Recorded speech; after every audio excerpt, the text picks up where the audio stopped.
parler brièvement de cette intimidation en tant que roi d'Afrique. Qu'est-ce que ce titre vous donne? Et en tant que roi des rois, ce sont mes pères qui ont choisi de me couronner. Et les chefs et les rois d'Afrique. Il faut d'abord sortir d'une famille royale, on est sans royal qui font l'investiture et après la décision qui consulte et pour voir celui qui peut les représenter, être leur porte-parole dans le monde entier. C'est comme ça que je suis choisi. Alors, vous êtes également président de la Fondation Royale Croix-Verte.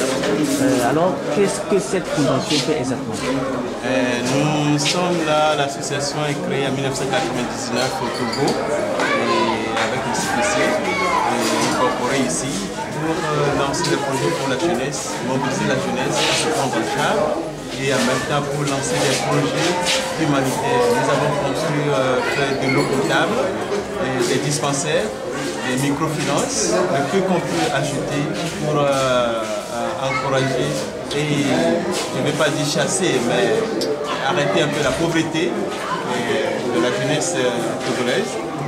Et en même temps, on avait intervenu lorsque les réfugiés togolais qui sont à Comé.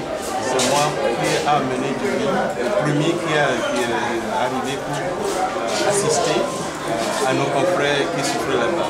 Même chose dans le passé au Ghana, les réfugiés, j'ai envoyé des livres, des choses comme ça. Donc, notre fondation continue et se lance dans ces activités humanitaires. Et bientôt, on avait construit des hôpitaux, des dispensaires, des écoles du nord au sud. Et donc, la fondation, on s'occupe plus dans l'éducation et la santé, mais avec les autres choses, qu'il y a des besoins qui viennent, on arrive à satisfaire les choses qu'on peut faire. Alors, comme je sais, vous êtes togolais et vous êtes roi aux États-Unis. Qu'est-ce que c'est cette particularité entre votre royauté et votre pays de l'Église? Je crois que ça donne un plus. Ça peut être notre représentant de notre pays. Ça peut être du Bénin ou du Ghana, le sort m'a choisi et porter les couleurs de ma nation d'abord et en même temps présenter nos cultures, l'histoire, la diaspora. Lorsque je peux aussi cette communauté, j'étais tellement motivé de savoir qu'il y a encore des royautés, il y a encore des princières en Afrique, on croit que c'est seulement en Europe. Donc l'Afrique a aussi ses capacités, on maintient la royauté comme ça, donc c'est toute l'histoire de recréer, pas recréer, mais de les faire narrer l'histoire, la vraie histoire de l'Afrique. Et c'est ça que je suis porteur, d'être branché du passé, du présent et j'espère pour le futur. Quelles sont vos ambitions pour le Togo, votre pays? Mon ambition pour le Togo, mon pays, c'est de voir le Togo développé et que la jeunesse togolaise, quand on va au Ghana, tout va bien au Ghana. Quand on va au Bénin, tout va bien au Bénin. Mon pays, notre pays, chef Bantou, le Togo, c'est comme une voiture qui a trois pneus.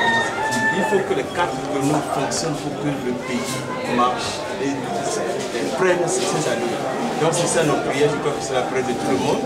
Et j'espère que le temps viendra, le Togo prendra encore sa place dans l'histoire de l'économie et du développement de la société. Vous avez des projets pour la fondation de 50 ans de votre pays. Et c'est pour cela que vous avez fondé la classe mondiale pour une événement de son côté des 50 ans pour bientôt le pays, notre pays va se développer. Je crois que 50 ans, comme je le disais, ce n'est pas petite affaire. Le Togo a beaucoup traversé. Et le bien et le mal et encore le futur. Donc c'est 50 ans que nous voulons, nous avons déjà lancé aujourd'hui, c'est de faire participer tous les Togolais, de rêver et de faire le contrôle de leur vie pendant ces 50 ans dans notre nation. Et qu'est-ce qu'il peut apporter, tel que l'avait dit notre hymne national, Togolais bien bâtissons la cité. Qu'est-ce que chaque Togolais peut apporter pour ces 50 ans? Et on avait vu l'exemple à côté du Ghana ici. On peut commencer la politique, c'est bon. Mais dans la politique, cherchons à donner l'honneur à ceux qui ne sont plus aujourd'hui, qui ont combattu pour que ce pays, bientôt 50 ans, soit ici. Je crois que c'est une bonne idée que nous le lançons et c'est ça que nous on va déjà commencer et surtout le 50 ans coïncide également avec les élections présidentielles en 2010. Alors, comment faire la part des choses, 50 ans pour l'indépendance et les élections présidentielles? Mais ça, je dirais que les confrères du milieu sauront comment gérer la situation. Mais je constate plus la population et avec les institutions en place de commencer à y penser. Dans chaque nation, dans chaque pays, il faut un rêveur. Il faut quelqu'un, un dévancier. Il faut quelqu'un qui vient de l'autre côté pour réaffirmer quelque chose. Moi, je le pense aujourd'hui et demain, quelqu'un va le penser autrement. Mais je crois que 2010, l'élection, ça n'a rien à faire pour enlever l'idée de 50 ans.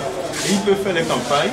Celui qui deviendra chef d'État doit déjà penser maintenant de 50 ans pour préparer quelque chose et commencer. Nous voulons faire des tricots, des t-shirts pour la fondation, et pour les 50 ans au nom de la fondation, pour que la jeunesse se réveille qu'aujourd'hui j'ai 50 ans, je vais faire quelque chose. Sa Majesté Ali Alain, Merci. on va faire le bilan. Là, je vais aller recharger.